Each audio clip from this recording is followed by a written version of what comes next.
राधे राधे। आप सभी का राधे सखी चैनल में स्वागत है। माता रानी से प्रार्थना करते हैं कि आप सब लोग सुरक्षित होंगे, सुखी होंगे, ठीक प्रकार से होंगे। जैसा कि ये पुरुषोत्तम का महीना चला रहा है, पुरुषोत्तम के महीने में भी ये पुरुषोत्तम महात्म चला रहा है। आज 13वां अध्याय।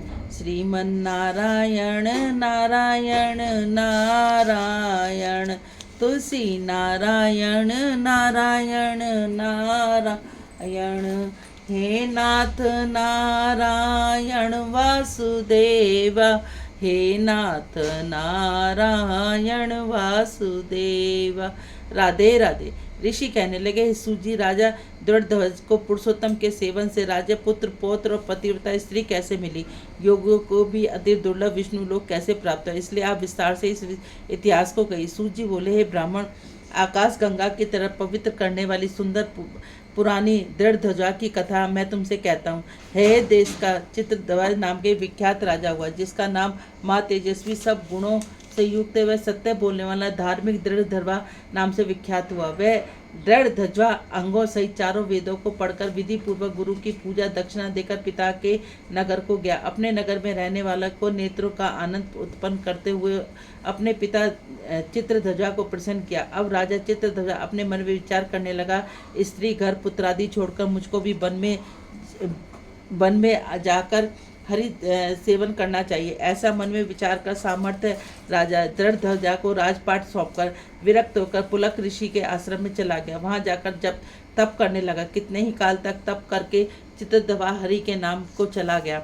दृढ़ ध्वजा ने जब अपने पिता को वैश्विक गति को सुना, तब अपने पिता को अर्धदैविक क्रिया की, फिर नगर में राज्य करने लगा। राजा दृढ़ ध्वजा की गुण सुंदरी नाम की स्त्री थी। उसके 4 पुत्र हुए। चारुमती नाम की एक कन्या उत्पन्न हुई। उसके पुत्र चिक्रवाक, चिक्रवाहा, मणिमान और चित्रकुंडल नामों से विख्यात हुए।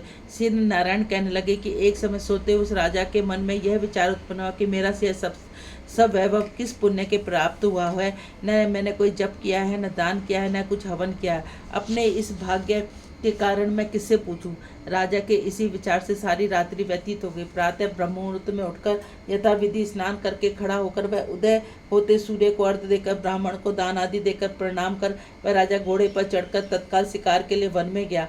वहां उसने शिकार किया। उसी वन में राजा दृढ़ध्वज के बाण से घायल होकर एक मृग दूसरे वन में भाग गया। घायल मृग के शरीर में से गिरते हुए रुधिर के निशानों से राजा दृढ़ध्वज भी उसके पीछे पीछे गया। थोड़ी देर में मृग राजा की निगाह से ओझल होकर कहीं छिप गया। राजा प्यास से व्याकुल होकर फिरते फिरते सागर के समान एक सरोवर देखा। वहां पर तत्काल जाकर उसने पानी पिया। वहीं उसने अपने अत्यंत घनी छाया वाला बट वृक्ष देखा। उसकी जटा में घोड़े को बांधकर राजा वहां पर बैठ गया। वहां पर वाणी बोलता हुआ एक शुक्ल पक्षी तोता आया। राजा को बैठा देखकर शुक्र बार बार एक ही श्लोक बोलता, तू पृथ्वी में अनंत सुख सार वस्तु को नहीं विचारता तो कैसे पार पहुंचेगा? ऐसे उसके इस रहस्यपूर्ण वचन सुनकर राजा यही सोचा हुआ कि बारंबार एक शुक्र ऐसा वचन क्यों कहता है?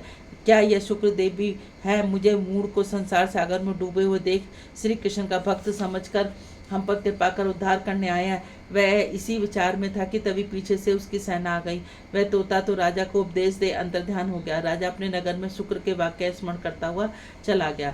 बोलो राधे राधे। श्रीमन नारायण नारायण नारायण, लक्ष्मी नारायण नारायण नारायण, तुलसी नारायण नारायण नारायण, श्रीमन नारायण नारायण नारायण, हे नाथ नारायण वासुदेवा, हे नाथ नारायण वासुदेवा। बोलो राधे राधे।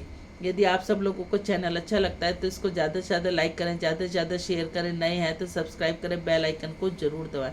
बोलो राधे राधे।